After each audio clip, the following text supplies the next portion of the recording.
Bonjour à tous, nous sommes en 2025 et pourtant il y a encore des influenceurs immobiliers, des vendeurs de formation ou encore certains investisseurs qui prétendent qu'il vaut mieux être locataire de sa résidence principale plutôt que propriétaire de sa résidence principale. Autrement dit, qu'il vaut mieux payer le crédit d'un autre investisseur, de son propriétaire, l'enrichir, lui construire son patrimoine plutôt que de payer son propre crédit et de s'enrichir soi-même.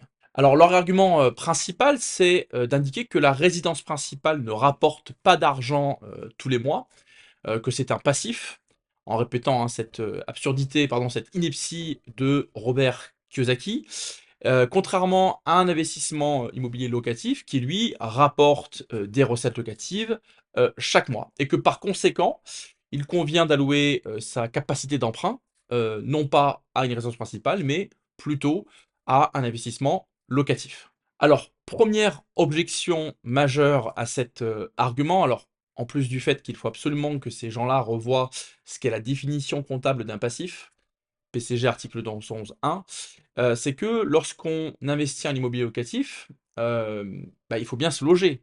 Pour rappel, se loger, c'est un besoin primaire. D'accord? Et lorsque vous payez un loyer pour vous loger, lorsque vous allez aller voir la banque pour essayer de déterminer le montant que vous allez pouvoir investir justement dans cet investissement locatif, la banque va naturellement prendre en compte en tant que charge le montant du loyer que vous payez pour vous loger pour calculer votre capacité d'emprunt.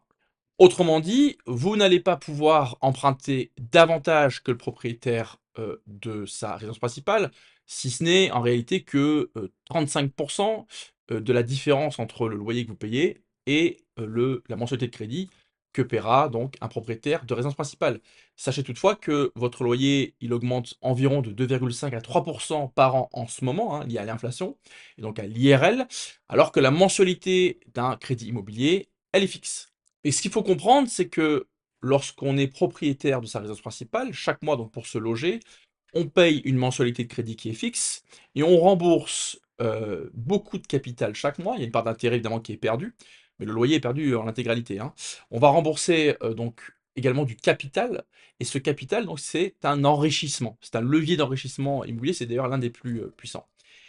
Ce qu'il faut également comprendre, c'est que lorsqu'on va revendre, ce bien, si on va pas jusqu'au bout du crédit, on va récupérer le capital amorti plus la valorisation du bien immobilier dans lequel on a investi. D'accord? Et si jamais on va jusqu'au bout, de la durée de crédit, eh bien, on va pouvoir, produire ce qu'on appelle un crédit hypothécaire, c'est-à-dire qu'on va pouvoir nantir, on va pouvoir mettre en garantie ce bien immobilier pour pouvoir lever de la dette, chose que le locataire ne pourra évidemment pas faire. Au bout de 20 ans, si on va jusqu'au bout, on sera tranquille, on n'aura plus de charges pour se loger, qui, je le rappelle, est un besoin primaire. Le locataire, par contre, lui, va devoir continuer à verser un loyer qui augmente chaque année jusqu'à la fin de ses jours. C'est vraiment quelque chose de fragilisant pour une retraite, c'est pas sécurisant pour sa famille, et je rappelle également que lorsqu'on est propriétaire de sa résidence principale, si on a un accident de la vie ou une perte d'emploi, on a des assurances qui vont venir nous protéger et continuer à rembourser le crédit. Donc on sera en sécurité, ou sa famille sera en sécurité si on venait à disparaître. Un locataire, par contre, s'il a les mêmes difficultés, eh bien, son statut de locataire ne le protège pas et ne lui accorde pas de garantie d'assurance pour pouvoir justement eh bien, être sécurisé. Donc, faites attention, méfiez-vous de tous ces influenceurs qui vous racontent ces bêtises. Ce genre de conseil va vous amener en fait à être totalement dépendant et esclave d'un propriétaire.